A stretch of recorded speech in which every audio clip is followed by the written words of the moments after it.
Hello friends, welcome to my YouTube channel. मी यज्ञा दयानंद गुरव तुमचे माझ्या यज्ञा ई लर्निंग या चॅनलवर स्वागत करते. मुलांनो, आज आपण 6th स्टँडर्डचा जो फर्स्ट चॅप्टर आहे नॅचरल रिसोर्सेस त्याचे क्वेश्चन आन्सर्स पाहणार आहोत. होप तुम्हाला व्हिडिओज जे आहेत ते नक्कीच आवडत असतील. व्हिडिओज जर तुम्हाला आवडत असतील तर आमच्या चॅनलला नक्की सबस्क्राईब करा आणि तुम्हाला आमचे व्हिडिओज कसे वाटत आहेत ते आम्हाला कमेंट्सद्वारे कळवा. तुमच्या काही क्वेरीज असतील तर त्याही आम्हाला कमेंटद्वारे कळवा. आपण आता 6th स्टँडर्डचा जो फर्स्ट चॅप्टर आहे त्याला सुरुवात करूया. त्याचे क्वेश्चन आन्सर्स आज आपण पाहणार आहोत. So let's start. फर्स्ट चॅप्टरचं नाव आहे नॅचरल रिसोर्सेस. आपले नॅचरल रिसोर्सेस कोणकोणते आहेत, नैसर्गिक सामग्रीच्या आहेत त्या कोणकोणत्या आहेत, तर air, water and land. Air म्हणजेच तुमची हवा, वॉटर म्हणजे पाणी आणि लँड म्हणजेच जमीन. ओके, सो आता आपण त्याचे क्वेश्चन आन्सर्स पाहणार आहोत. Yes, your first question is fill in the blanks. The layer of ozone gas absorbs ultraviolet rays that come from the sun to the earth. जे ओझोन गॅसची जी layer असते ती कुठे असते, ट्रेपॉस्फिअरमध्ये असते की नाही. सो ती काय करते, सूर्याकडून जे अल्ट्राव्हायोलेट रेज येतात ना, जी सूर्याची किरणं येतात ती किरणं कशी असतात, ती हार्मफुल असतात. ओके, आपल्यासाठी हानिकारक असतात. ती किरणं आपल्यापर्यंत पोचू नये म्हणून ट्रेपॉस्फिअर या लेअरमध्ये ओझोन गॅस हा जो वायू आहे तो असतो. ओके, ओझोन गॅसची जी लेअर आहे ती पृथ्वी आणि सूर्य याच्यामध्ये आहे.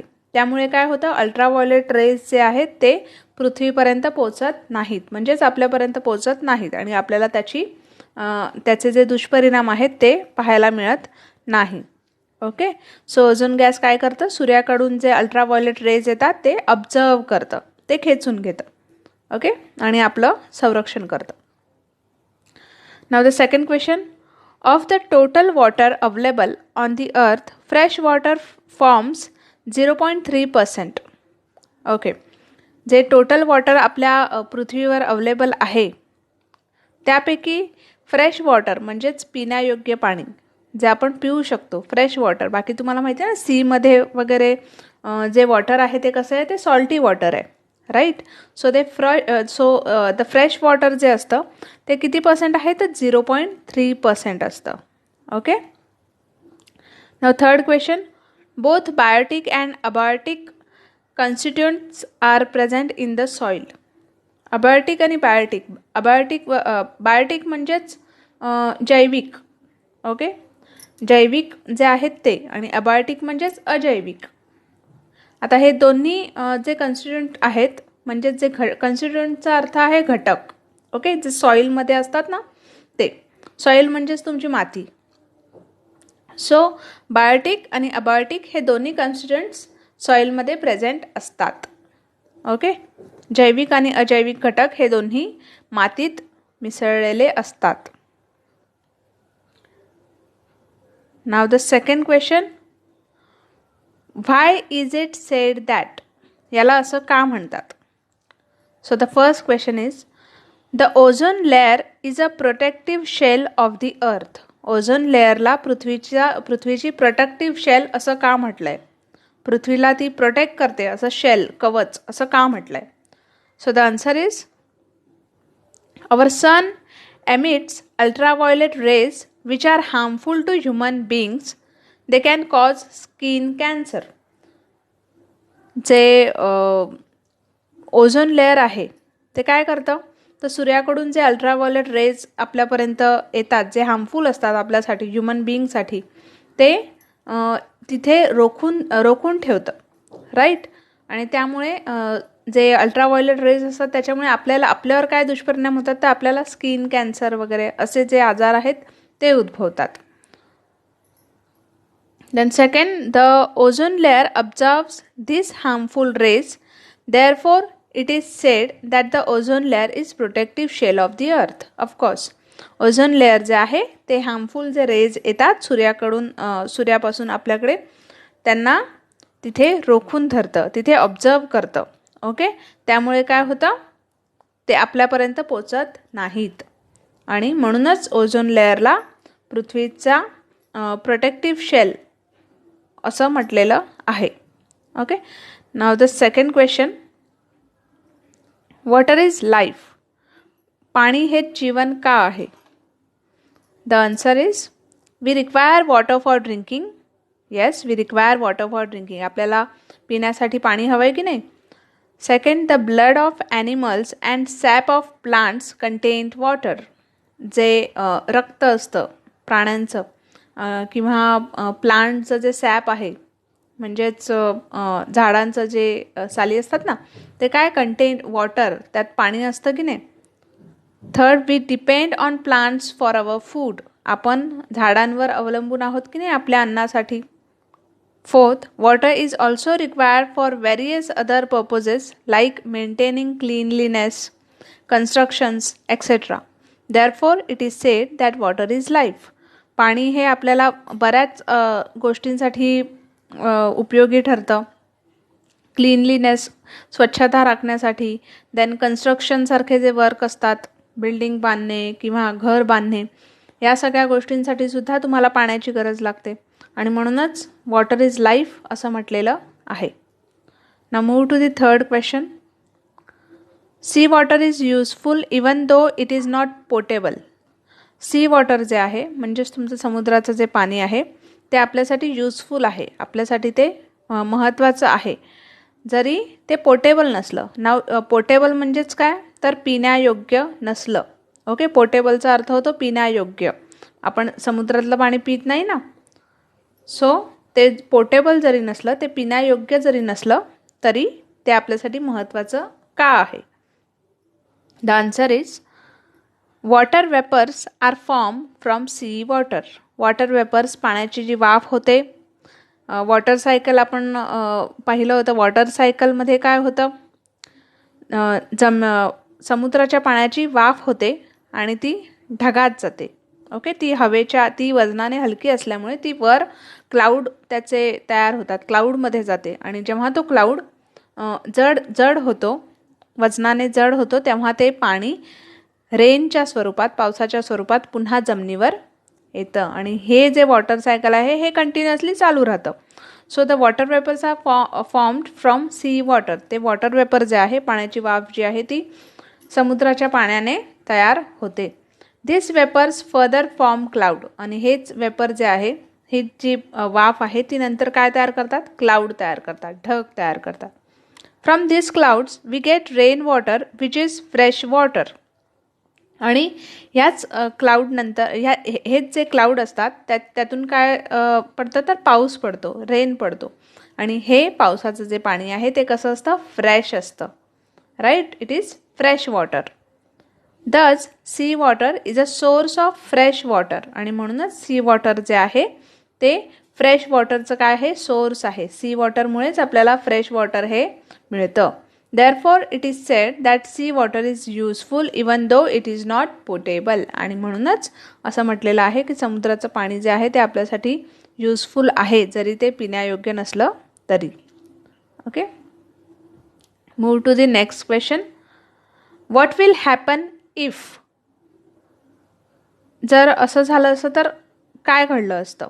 Okay, the first question is microbes in the soil get destroyed. Now microbes म्हणजे काय? मायक्रोबीज म्हणजेच तुमचे सूक्ष्मजंतू जे आपल्या डोळ्यांनी आपण पाहू शकत नाही. ओके, जे सूक्ष्म असतात, एकदम लहान असतात, ते जे आपण मायक्रोस्कोपने वगैरे पाहू शकतो असे जंतू, त्यांना मायक्रोबीज असं म्हणतात. जे सॉईलमध्ये असतात ते जर डिस्ट्रॉय झाले असते, ते जर नष्ट झाले असते तर काय झालं असतं? Okay, the answer is some of the microbes in the soil are useful to us. काही जे मायक्रोबीज आहेत, काही जे सूक्ष्मजंतू आहेत ते सॉईलमधले, मातीमधले ते आपल्यासाठी युजफुल आहेत. दे decompose the parts of dead animals and plants and form humus. Okay, ते काय करतात, ते डेड ॲनिमलचं जे पार्ट्स असतात ना, बॉडी पार्ट्स जे असतात डेड ॲनिमलचे, ते डिकम्पोज करतात. डिकम्पोज म्हणजेच ते डिकम्पोजचा अर्थ होतो कुजणे. ओके, सो ते जे बॉडी पार्ट्स आहेत ते छोट्या छोट्या ह्याच्यामध्ये ते कुजत जातं की नाही. सो ते का कुजतं, तर मायक्रोबीजमुळे कुजतं. त्याच्यामध्ये जंतू असतात की नाही, म्हणून ते कुजतं. आणि प्लांट्स जे आहेत, झाडं वगैरे, झाडांची पानं गळतात किंवा खोड जे आहे ते कधीतरी खराब होतं. तर हे सगळे जे पार्ट्स आहेत ना, हे ह्युमस फॉर्म करतात. ह्युमस म्हणजेच बुरशी, आपण मराठीत त्याला बुरशी असं म्हणतो. ओके, सो जे मायक्रोबीज आहेत ते काय करतात, डेड ॲनिमल्सचे जे पार्ट्स किंवा प्लांट्सचे पार्ट्स ते डिकम्पोज करण्याचं काम करतात. आणि ते डिकम्पोज केल्यामुळे त्याची बुरशी तयार होते. Okay, humus contain a lot of nutritions which are required by plants. Humus जे आहे, बुरशी जी आहे ती काय तयार करते, तर खूप सारे असे न्यूट्रियंट्स तयार करते, ज्यामुळे जे प्लांट्ससाठी महत्त्वाचे असतात. आपण खत म्हणतो ना, खत, तर हे ह्युमस जे आहे ते तशा प्रकारचं आहे. ओके, झाडांना आपण झाडांची वाढ होण्यासाठी खताचा उपयोग केला जातो. सो याच्यामध्ये न्यूट्रियंट्स वगैरे असतात आणि त्यामुळे त्या खतांचा वापर केला जातो झाडांची वाढ होण्यासाठी. Due to humus, land becomes aerated and it holds water for longer time. This is also helpful for growth of plants. आणि ह्याच ह्युमसमुळे ह्याच बुरशी लागण्यामुळे काय होतं, जमीन जी आहे ती भुसभुशीत होते. ओके, माती जी आहे, सॉईल, ती भुसभुशीत होते आणि ती वॉटर जे आहे ते पाणी आपण जर झाडांना वगैरे घातलं तर ते खूप जास्त काळ ते होल्ड करून ठेवतं, ते धरून ठेवतं आणि त्याच्यामुळे झाडांची जी वाढ आहे ती लवकरात लवकर होते. If microbes are destroyed, humus will not be formed and plants will not grow properly. As a result, we will not get food and we will not survive. जर मायक्रोबीज हे डिस्ट्रॉय झाले असते, सूक्ष्मजंतू जर नाहीसे झाले असते, तर काय झालं असतं, ह्युमसही तयार झाले नसते, राईट, बुरशीही लागली नसती, प्लांटही ग्रो झाले नसते आणि त्यामुळे आपल्याला अन्नही मिळालं नसतं. आणि अन्न जर नसतं तर आपण सर्वाईव्हही, आपण जगूही शकलो नसतो. Okay, now second question. The number of vehicles and factories in your surroundings increases. आपल्या अवतीभोवती, आपल्या सभोवती जे व्हेकल्स आहेत, जी वाहनं आहेत, गाड्या किंवा फॅक्टरीज ज्या आहेत त्या इन्क्रीज का होत आहेत. So the answer is, if the number of vehicles increases, the proportion of carbon dioxide and other pollutant gases will increase. जर आपल्या अवतीभोवती ज्या व्हेकल्स आहेत, गाड्या आहेत, त्या इन्क्रीज झाल्या किंवा फॅक्टरीज ज्या आहेत त्या इन्क्रीज झाल्या, तर काय होईल, कार्बन डायऑक्साईड जे आहे ना, ज्याच्यामुळे आपली हवा जी आहे ती अशुद्ध होते, ते इन्क्रीज होईल, ते वाढेल. व्हेकलच्या धुरामुळे वाढेल की नाही. If the number of factories increase, some of exhaust gases may pollute the air. जर फॅक्टरीज इन्क्रीज झाल्या तर फॅक्टरीमधून जी अशुद्ध हवा जी आहे, ते जो धूर आहे निघतो, ज्याच्यामुळे आपल्याला त्रास होतो, तो वाढेल, right. Third, due to pollution of air, many diseases like respiratory system disorder, greenhouse effect may be caused and the temperatures may increase. Pollution जर हवेत झालं, हवा जर पॉल्यूट झाली तर काय होईल, खूप असे आजार जे आहेत ते आपल्याला उद्भवतील. रिस्पायटरी सिस्टम डिसऑर्डर म्हणजेच आपली जी सिस्टम आहे शरीरातली ती काय होईल, ती डिसऑर्डर होईल, राईट. आणि त्यामुळे आपल्याला बरेचसे आजार जे आहेत ते वाढतील, आपली रोगप्रतिकारशक्ती कमी होईल. Okay, green house effect may be caused and the temperature may increase. जे हवामानातलं टेम्परेचर आहे ते सुद्धा त्यामुळे इन्क्रीज होईल, तेही त्यामुळे वाढेल. Some of the pollutants may destroy the ozone layer which observes the harmful ultraviolet rays. काही जे पॉल्युटंट्स आहेत, काही जे घटक आहेत ज्याच्या जे पॉल्युशन निर्माण करतात ते डिस्ट्रॉय झाले,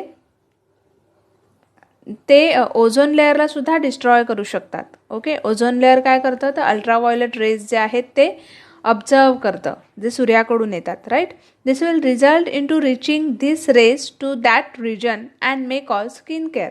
आणि त्यामुळे काय होईल तर ते ओझोन लेअरला जर त्या पॉल्युटंट्स एअरने डिस्ट्रॉय केलं तर आपल्यापर्यंत ते रेज जे आहेत, अल्ट्राव्हायोलेट रेज जे आहेत सूर्याचे, ते आपल्यापर्यंत येतील आणि त्यामुळे आपल्याला स्किन कॅन्सर वगैरे हे जे आजार आहेत ते उद्भवतील.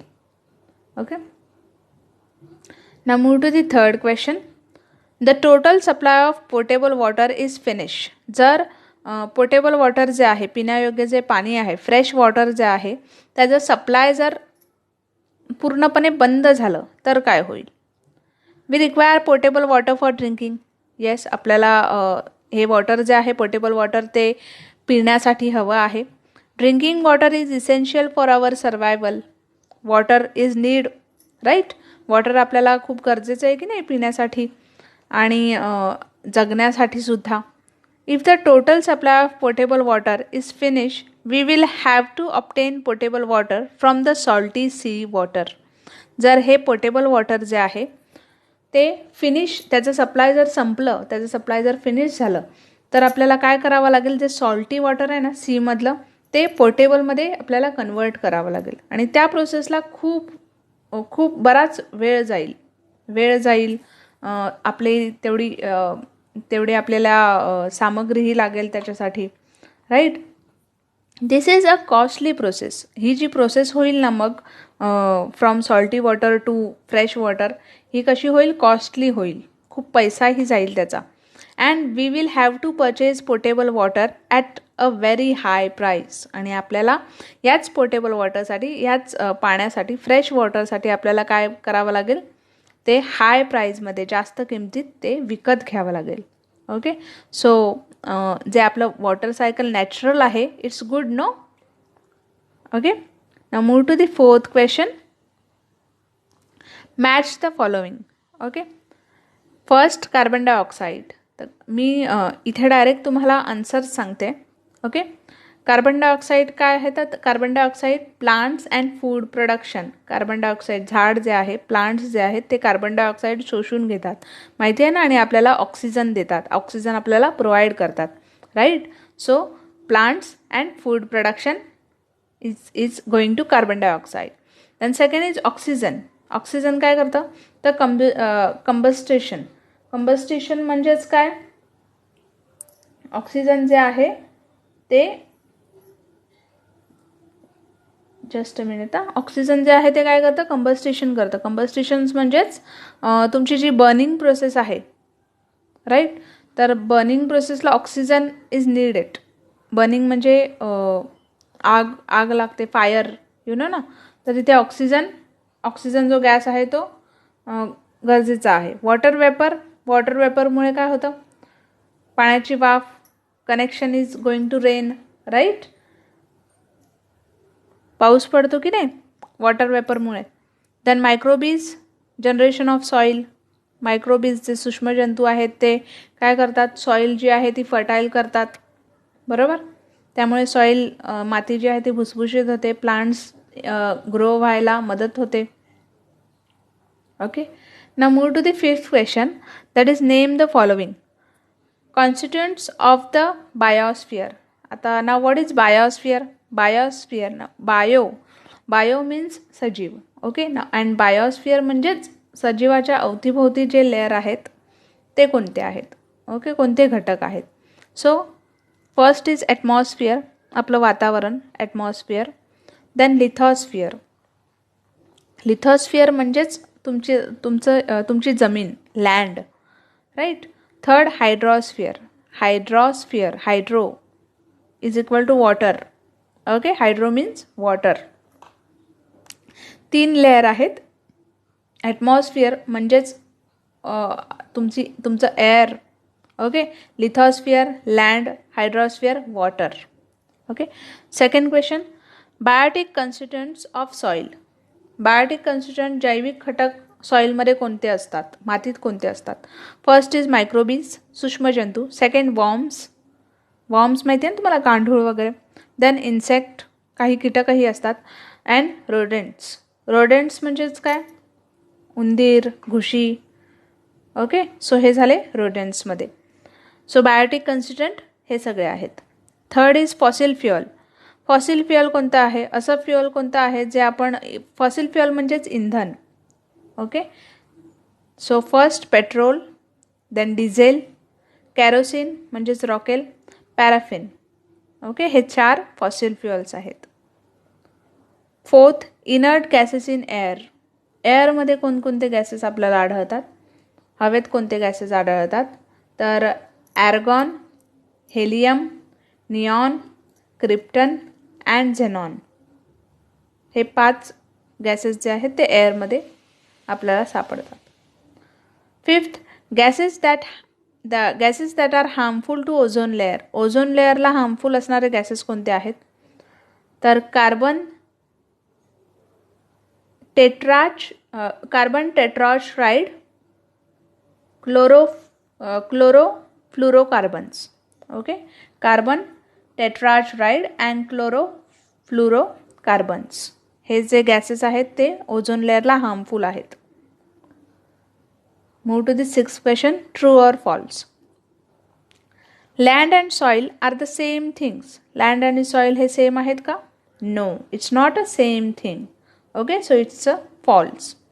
Second, the water in a lake is called ground water. जे लेक वर वॉटर आहे, तलावात जे पाणी आहे त्याला आपण ग्राउंड वॉटर म्हणतो का? नाही, जे जमिनीखाली पाणी आहे त्याला आपण ग्राउंड वॉटर म्हणतो. Okay, so it is false. Third, it takes about 1000 years to form a 25 centimetre thick layer of soil. 25 centimetre, 25 centimetre इतकी थिक लेअर जी आहे, जाड लेअर जी आहे सॉईलची, ती तयार होण्यासाठी 1000 year लागतात का? No. Okay, so it is false. Fourth, radon is used in decorative lights. Radon जे आहेत ते लाईट्स डेकोरेट करण्यासाठी यूज करतात. Okay, so it is false. Radon हे लाईट डेकोरेटिव्ह लाईटसाठी यूज करत नाहीत. Okay, now move to the second question. Answer in your own word. First, explain with the help of a diagram how soil is form. Soil कसं तयार होतं, माती कशी तयार होते हे आपल्याला विथ डायग्राम एक्सप्लेन करायचं आहे. आता मी इथे तुम्हाला डायग्राम नाही दाखवलं, डायग्राम आपण चॅप्टरमध्ये पाहिलं होतं. ओके, इथे आपण डायरेक्ट ह्याचं एक्सप्लेनेशन जे आहे ते बघूया. Due to heat, cold, wind, rain and flowing water the bedrock is broken into pieces. Okay, हीटमुळे, उष्णता, हीट म्हणजेच उष्णता, कोल्ड म्हणजे थंड हवामान, देन वाइंड हवा, रेन पाऊस आणि फ्लोईंग वॉटर म्हणजे जे वॉटर जमिनीवर वाहतं पाणी आहे ना ते. त्याच्यामुळे काय होतं, बेड रॉक जे आहे, जे जमिनीचं जे खडक आहे, जे दगड आहेत ते ब्रोकन होतात, ते तुटतात. ओके, त्याचे पीसेस होतात, स्मॉल पीसेस होतात. This is called as the weathering of bedrock आणि यालाच वेदरिंग ऑफ बेडरॉक असं म्हणतात. Then because of this the stones, sand and soil are form. आणि त्याच्यामुळे स्टोन, दगड जे आहेत ते, सँड आपली वाळू बारीक असते की नाही, ती एकदम मातीसारखी असते का? नाही, ती असे बारीक बारीक कण असतात. ओके, अँड सॉईल आणि माती हे फॉर्म होतात, हे तयार होतात. The growing roots of trees also help in breaking the rocks, thus the soil is form. जे झाडांचे रूट आहेत, झाडांची जी मुळं आहेत ती सुद्धा वाढ कशामुळे घेतात, तर because of breaking the rocks. ह्या दगडांचे जे लहान स्मॉल पार्टिकल्स होतात ना, त्याच्यामुळेच हे जे झाडांचे रूट्स आहेत ते ग्रो करायला हेल्प करतात आणि हेच सॉईल, इथेच आपली सॉईल जी आहे ती तयार होते, आपली माती जी आहे ती तयार होते. Now the second question, Why is there a shortage of water even though it occupies about 71% of the earth's surface? आपल्या पृथ्वीवर वॉटरचं शॉर्टेज का आहे, पाण्याचं शॉर्टेज का आहे? आपली पृथ्वी 71% ऑफ वॉटरने भरलेली आहे की नाही, आणि तरीही आपल्याकडे पाण्याचं शॉर्टेज आहे, तर ते का आहे?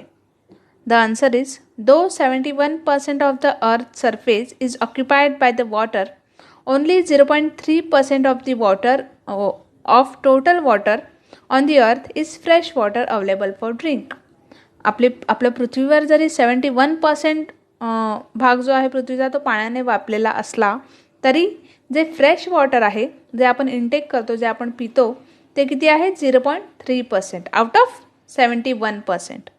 ओके, नाउ 71% कुठे आणि 0.3% कुठे? Okay, you can imagine. So जे फ्रेश वॉटर आहे ते किती आहे? 0.3% out of 71%. Rain is the source of this fresh water, आणि ह्याच फ्रेश वॉटरचं सोर्स काय आहे?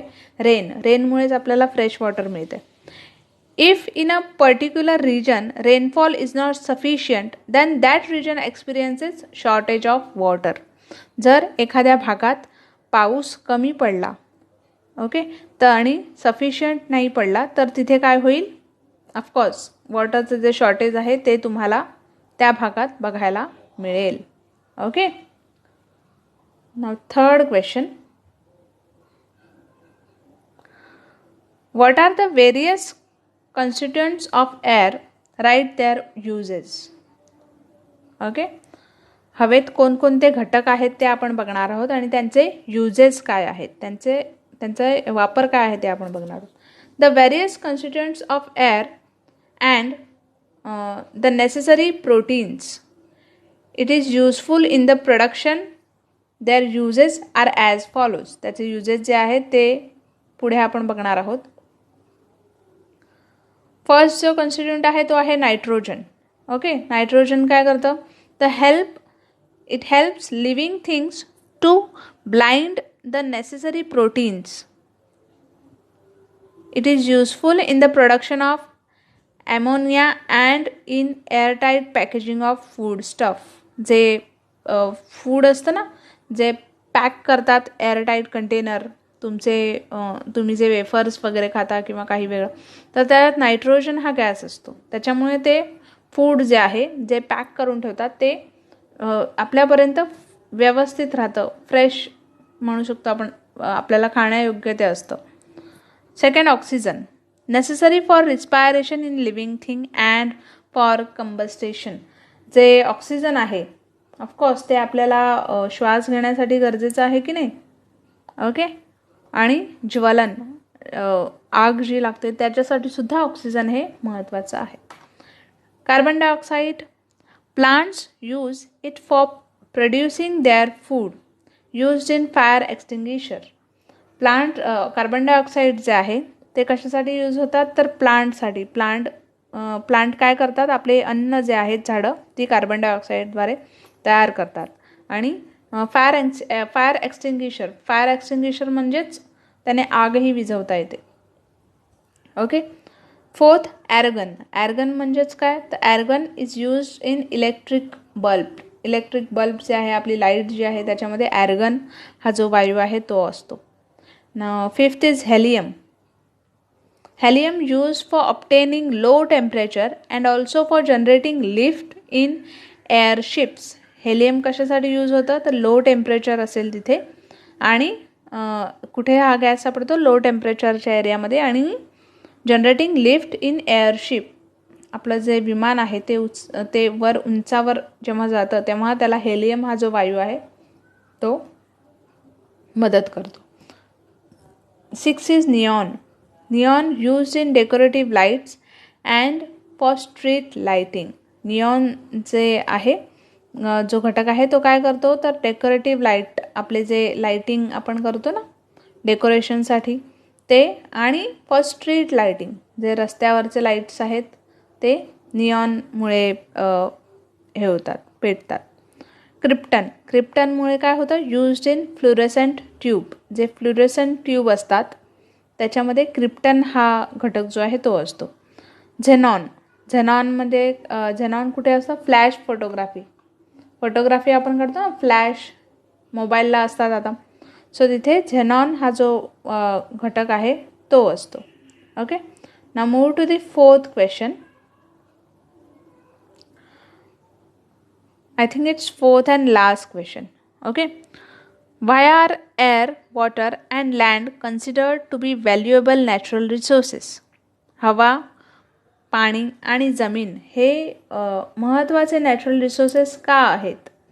त्यांना आपण महत्त्वाचे असं का म्हणतो? The answer is air is necessary for respiration of all living things. Without air living thing cannot survive. हवा आपल्याला हवीच आहे की नाही श्वास घेण्यासाठी लिव्हिंग थिंगना. तर त्याच्यामुळे विदाउट एअर आपण लिव्ह नाही करू शकत, आपण सर्वाईव्ह नाही करू शकत. Second, water is also very important for living things. वॉटरसुद्धा आपल्यासाठी गरजेचं आहे. The survival of all living things is possible only if water is available. आणि ते आपलं सर्वायवल, आपलं जगणं हे तेव्हाच शक्य आहे जेव्हा पाणी आपल्याला अवेलेबल असेल. Land is necessary to build shelters for us. Land जे आहे ते सुद्धा महत्त्वाचं आहे. कशाला? तर शेल्टर बिल्ड करायला. आपल्याला राहायला जागा हवी की नाही, त्यासाठी आपल्याला लँड हवं आहे. Land is require for agriculture and it provides us with many useful minerals. Land जे आहे ते आपल्याला इंधन जे आहे तेही प्राप्त करून देतं. त्याचप्रमाणे ॲग्रिकल्चर, आपण जी शेती करतो त्यासाठी सुद्धा आपल्याला जमिनीची गरज आहे.